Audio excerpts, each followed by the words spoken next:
I love Katseye, you love Katseye. I think we all like Katseye here, right? Hello everyone and welcome to the channel. If you're not familiar, my name is Henry and today I'm going to be doing something a little bit different to what I usually do. I've been getting really into video essays recently and a topic that I'm very passionate about is music. More importantly, the groups or solo artists that I'm really into at the time. So right now I would say my biggest interest is Katseye. I've been watching a lot of Looking for Lewis's videos. I'll put him down in the comments somewhere. He is such a good talker when it comes to like music, pop culture, like all those things. And I'm thinking, I'm gonna try and give it a shot because I love Katseye. If you're new to the channel, I reacted to all of these survival show videos from Dream Academy, which is the survival show that made Katseye. So I had the really lucky opportunity of seeing the girls live and meeting all of them, which is crazy. I just want to quickly say I'm filming this before there is any comeback announcements. So if there's a comeback while I'm editing this, then there was no point in posting this video anyway. But I wanted to talk about some things of where I think the group might be going, how the group has succeeded so far, and what I think the new sound might be. So yeah, without further ado, let's get into this video.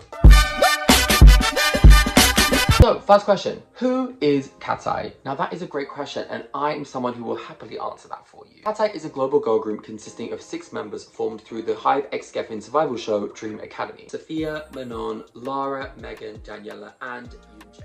Each of the members have their own individual nationalities. For example, Sophia is from the Philippines, Manon is Swiss Ghanaian, Lara is Indian American, Daniela is Cuban American, Megan is Chinese American from Honolulu, Hawaii, and Yunjae is Korean. The show started around about September 2023, I believe, and it ended around about December, now making them the first group to debut under Hive X Geffen. After 8 months of radio silence, the girls came out with their pre-release single debut, closely followed by their title track, which was Touch, and then finally dropping their EP Sis Is Strong on August 16th. Now the girls saw immediate success, especially with their first single Touch, which has gained like over 200 million streams so far. And now they've been scoring deals with like really big brands. Like they've partnered up with Coach at the moment. They've been doing so many interviews recently with like all the big ones like Vogue, Cosmopolitan. Since dropping their EP, they've been able to do some amazing performances, starting off at KCON LA, then going to Good Morning America, the Mall of America, Jingle Ball. They were even able to go on a global tour to Japan, the Philippines, and Korea. Not to mention, Touch was super viral and the dance kind of hit the internet hard, bro. Everyone was doing that dance,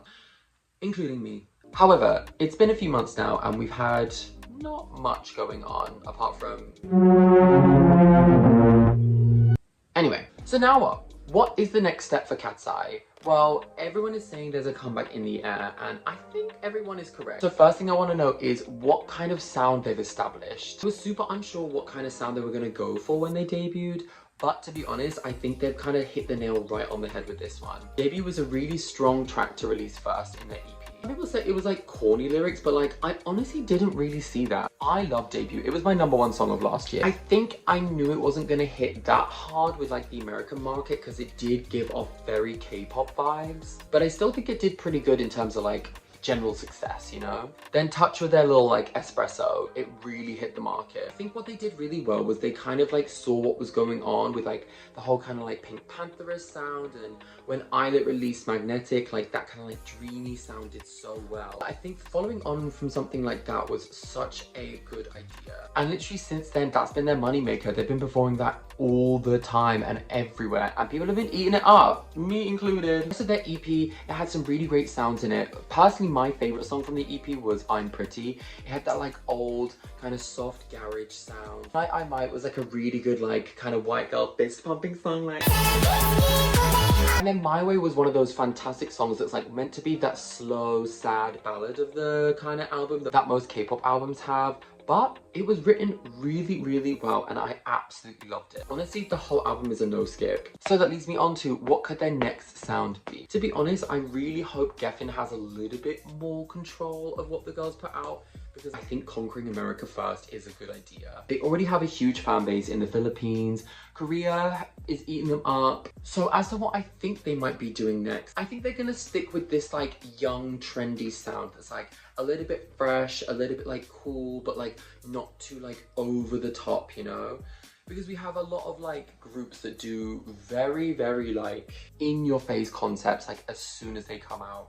I can see them keeping consistent with like the kind of Touch vibe. Honestly, everyone and their mother has been doing garage recently, which if you guys don't know, it's kind of like was introduced more so by New Jeans with Ditto, when really it kind of like the kind of rebirth of garage was like brought from Pink Pantheress, and I think she's low-key the Pink print. Oh, the Pink Pantheress print, if you will. Things that are trending a lot recently are things like cunty house music is bopping right now. We're seeing a lot of 80s synth come back, like Chapel Roan. We're seeing some really cool old school rap coming from like people like Doechii. But now I'm going to talk about what I want it to sound like. Now I want to make it clear that although most of the girls are like, you know, 19 and above, Yoonjae is like freshly 17. Maybe she's freshly 18.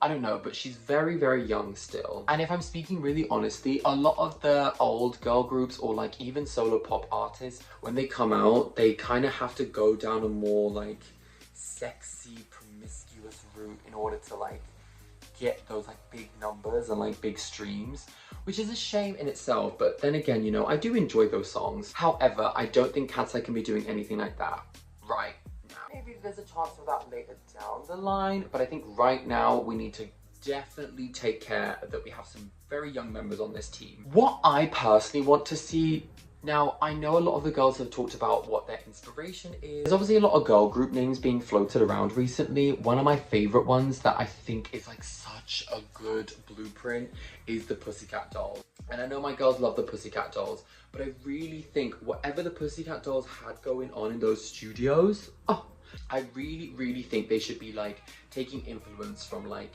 those kind of vibes of the songs. While I think they should really be embracing their fact that they're like a really international group and be kind of going down the Spice Girls visual and like storyline, if you know what I mean. For instance, the Spice Girls, they were all set with like their different kind of names: Sporty Spice, Scary Spice, Baby Spice, Ginger Spice, and Posh Spice. All these girls have such like individualities about them, and their cultures are so important that I think we can really hone in on those things and like push that vibe, you know? Personally for me, hey, I love pop music. I've been, you know, a pop stan literally since I came out the womb. And there's been something floating around recently with my girl, Tate McRae. I didn't love Tate McRae when she first came out, but recently I've been really liking her music. And when I listened to her new song, Sports Car, I was like, oh my God, this is the sound that like, I think Katseye would eat up. Until I went onto X, formerly known as Twitter. That place is a war zone, I tell you that. Everyone is talking about reheating nachos this, reheating nachos that. Guys, I don't care. I don't care about reheating nachos. I really don't. Hey, I like reheated nachos. Sometimes I like the soggy pieces. Everyone is saying that she's just reheating Britney's nachos, and honestly, Taylor's old as time that like artists will take inspiration from previous successes. For instance, I loved Britney's music. I loved her journey. Okay, it got a little bit skewed towards the end, but I loved that sound and like the vibe that she gave off. And I'm glad that we're having someone trying to do that right now. Like, I'm loving it. I'm eating those nachos up. So I know this might be controversial, but I'm gonna say it. Katseye, reheat the nachos. Look back at what was great back then. I think we have the sources to like make some really cool music, taking inspiration from some of the past stuff.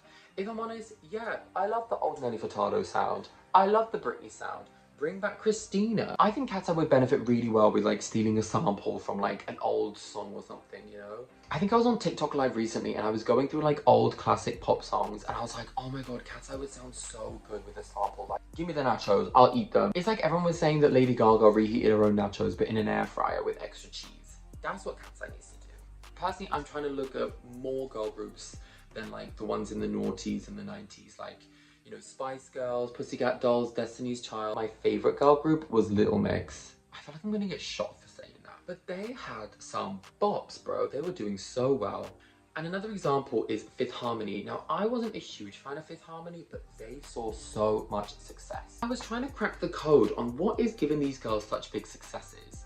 And honestly, one common denominator I found was they need a collab. Most of their successful songs were with fuck-ass, random-ass men who were just rapping the most boring stuff behind. But you know what? It got them the streams. Guys, I don't know what else to tell you. For example, Worth It. Who was that with? I can't even, was it with Tyga? I think it was with Tyga, right? And Work From Home. That was with Ty Dolla $ign, I believe. And when you look at Little Mix, they did collabs with Sean Paul. They did a collab with Jason Derulo. Oh my God, does anyone remember the Jason Derulo collab? It's like Perry singing her heart out and then Jason Derulo's doing backflips off a wall. Like, girl, read the room. Or even think about it with Pussycat Dolls, Don't Chill was with Busta Rhymes. I genuinely feel like a lot of the big pop songs have a random guy rapping on it. Okay, I don't want to be offensive, maybe not random, but I feel like they could really benefit by having a collab with like a up and coming rapper or like an established rapper who would just like boost up something or give the song a different flavor. Personally, I don't love when they do that, but like it really does work, guys. Think about all the really big songs. Dirty by Christina Aguilera, Banner by Camila Cabello, that had a collab. Were these collabs great? No. Did they get the streams?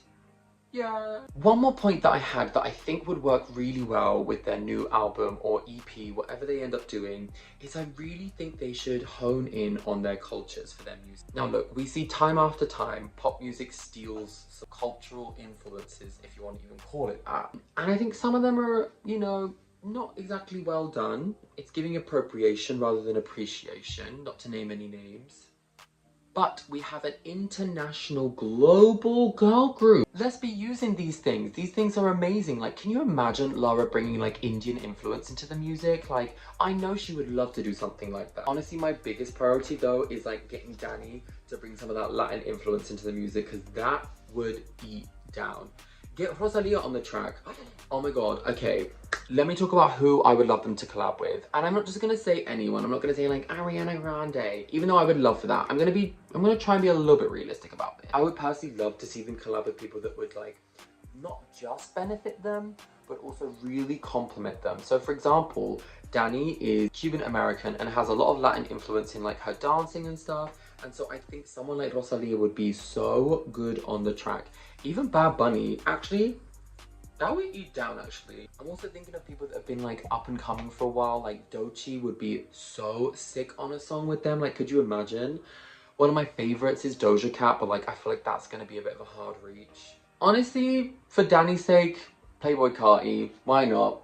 Let's put him on there. To be honest, maybe not the next comeback, but maybe later on down the line, I could low-key see them doing something with Tate McRae, because like that would be insane. Can you imagine the dance break? I really feel like they need to have like a good dance break in their next song, because like look at Tate McRae's It's Okay, I'm Okay, for example. That dance break went viral. It was so good and everyone was doing it.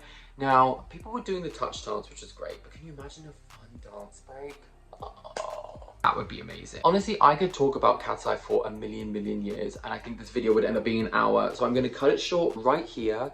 I want you guys to tell me in the comments, what do you think the new sound is going to be, and what do you think the kind of concept's going to be? There was a leak that I saw recently of them like in a car with some foam, and to be honest, if that's from the music video, I feel like it's going to be more of like a fresh concept for like the springtime, which is fine.